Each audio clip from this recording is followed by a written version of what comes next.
আজকের দিনটা হচ্ছে কমরেড ত্রিদীপ চৌধুরীর প্রয়াণ দিবস। কমরেড ত্রিদীপ চৌধুরীকে খুব ছোট্ট থেকে জানবার মতো একটা পরিবেশে বড় হওয়ার সুযোগে একটা অন্যরকম রেখাপাত জীবনে করেছিল। ত্রিদীপ চৌধুরী সম্পর্কে আলোচনা করতে গেলে অনেকগুলো কথা আছে, সে কথাগুলো নিশ্চয়ই আসবে। আমি শুধু তিনটে ঘটনা উল্লেখ করব একটা মানুষের জীবনের জন্ম থেকে মৃত্যু পর্যন্ত। আমরা যখন ত্রিদীপ চৌধুরী নিয়ে কথা বলি, ত্রিদীপ চৌধুরীর নামের আগে বলি বিশিষ্ট স্বাধীনতা সংগ্রামী একজন মানুষ। এই ভূমিতে তার জন্ম। ব্রিটিশ সাম্রাজ্যবাদের বিরুদ্ধে আপোষহীন যে বামপন্থী ধারা, সেই আপোষহীন বামপন্থী ধারার লড়াইয়ের সামনের সারির মানুষ। এবং 1940 থেকে 46 সাল পর্যন্ত তিনি জেলে ছিলেন।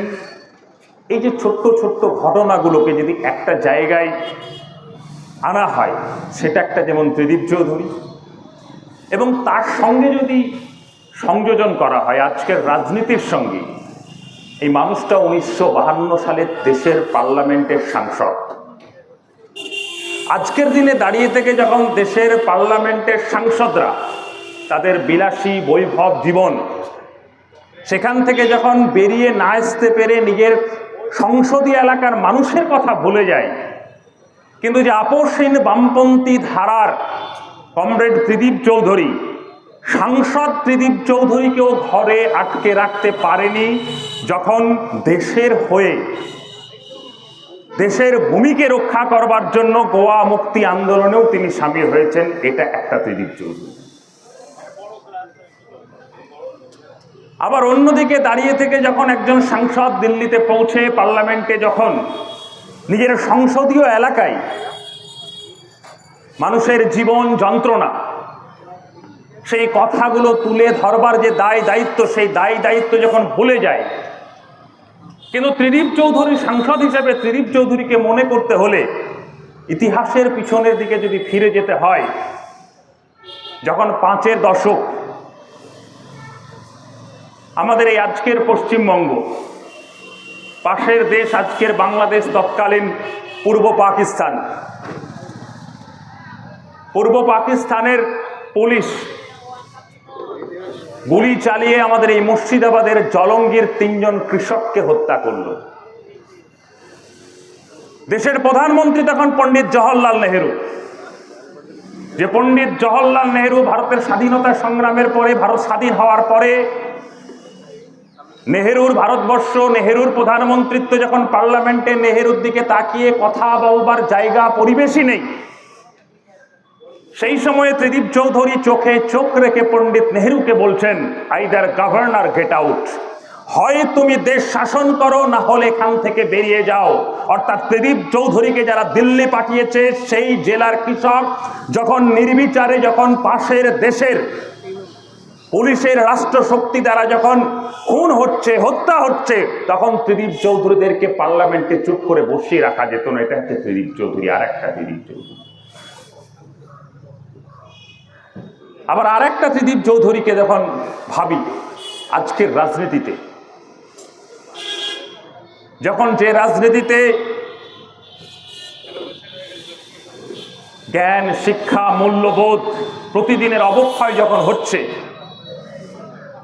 রাজনীতিতে বিরুদ্ধ মতের প্রতি যে সম্মান প্রদর্শন করা, সেটা যখন প্রতিদিন ক্ষয়িষ্ণু হচ্ছে, তখন যদি ইতিহাসের দিকে ফিরে তাকাই, তাহলে দেখব 1974 সাল যখন দেশের প্রধানমন্ত্রী ইন্দিরা গান্ধী, রাষ্ট্রপতি নির্বাচন, শাসক গোষ্ঠীর সম্মিলিত একটা প্রার্থী, ভারতবর্ষের সংসদীয় গণতন্ত্রের যে মাপকাঠি, সাংসদ সংখ্যা, বিধায়ক সংখ্যা, সেই সংখ্যার নিরিখে ত্রিদীপ চৌধুরীর হাতে গড়া দলটি কখনোই উল্লেখযোগ্যভাবে বিশাল বড় কোনো রাজনৈতিক দল নয়। তখন দোর্দণ্ড প্রতাপ ইন্দিরা গান্ধীর শাসকের বিরুদ্ধে ভারতবর্ষের সম্মিলিত সমস্ত রাজনৈতিক দলের রাষ্ট্রপতি ভোটে প্রতিদ্বন্দ্বিতা করবার জন্য ত্রিদীপ চৌধুরীর নাম এক বাক্যে সকলে মেনে নিচ্ছে। সেই ত্রিদীপ চৌধুরী হচ্ছে এই ভূমির সন্তান। এবং ত্রিদীপ একজন মানুষ তার কতটা ব্যক্তিত্বের গ্রহণযোগ্যতা হলে সম্মিলিত বিরোধীরা সেই সময়ের রাজনীতিতে এক বাক্যে তাকে মেনে নিতে পারে রাষ্ট্রপতি হিসেবে প্রতিদ্বন্দ্বিতা করবার জন্য। এটা আর একটা ত্রিদীপ চৌধুরী। তার রাজনীতির অজস্র দিকগুলো আজকের আলোচকরা আলোচনা করবেন, আমি শুধু যে কথা বলে শেষ করব। আমরা যারা মুর্শিদাবাদের মানুষ, আমরা যারা বিপ্লবী বামপন্থায় বিশ্বাস করি, আমরা যারা আরএসপি করি, শুধু তার মধ্যে সীমাবদ্ধ নয়। যদি শুধু মুর্শিদাবাদের ইতিহাসকে নিয়ে রচনা করতে হয়, ইতিহাসকে নিয়ে যদি চর্চা করতে হয়, তাহলে মুর্শিদাবাদের গর্বের সন্তান হবে ত্রিদীপ চৌধুরী। সেই নামের সঙ্গে নিশ্চিতভাবে আরো কিছু নাম যুক্ত হতেই পারে। নলিনাক্ষ সান্যালের মতো মানুষ, মৃণাল দেবীর মতো মানুষ, সৈয়দ বদরুদ্দোজার মতো মানুষ, ননী ভট্টাচার্যের মতো মানুষ, অমল রায়ের মতো মানুষ। ত্রিদীপ চৌধুরী তাদের মধ্যে অন্যতম একটা নাম। কিন্তু আজকে 2025 সালের 21শে ডিসেম্বরে দাঁড়িয়ে দুর্ভাগ্যের হলেও সত্যি কথায় কথা বলতে অস্বীকার করবার কোনো জায়গা নেই। আজকের রাজনীতিতে এক শ্রেণীর মানুষকে আমরা প্রতিদিন দেখছি, যাদের মাথা থেকে পা পর্যন্ত আগা পাঁচতলা দুর্নীতিতে নিমজ্জিত, যাদের জীবনের যদি অপরাধ জগতের লিস্ট দেখা হয়, কয়েকশো পাতা তাদের লিপিবদ্ধ করতে লাগবে, তাদের ক্রিমিনাল রেকর্ড যাদের লিপিবদ্ধ করতে হয়।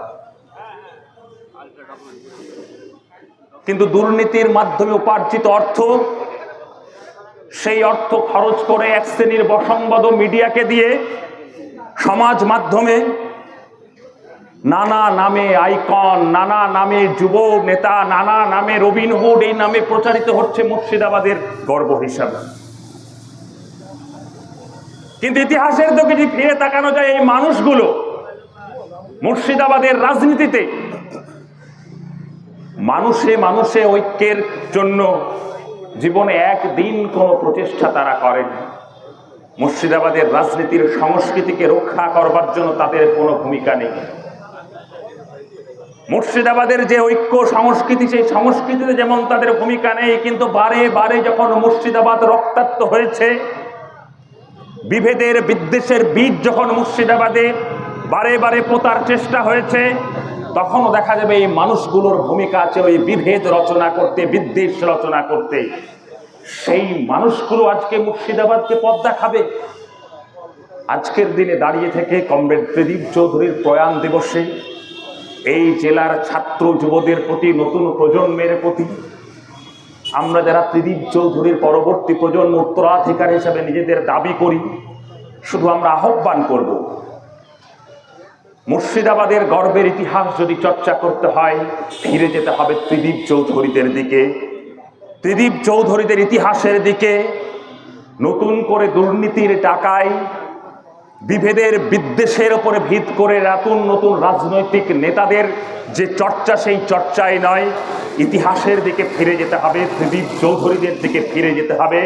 বারবার ত্রিদীপ চৌধুরীরাই নতুন মুর্শিদাবাদ ইতিহাস গড়ার পথ রচনা করবে বলেই আমরা বিশ্বাস করি।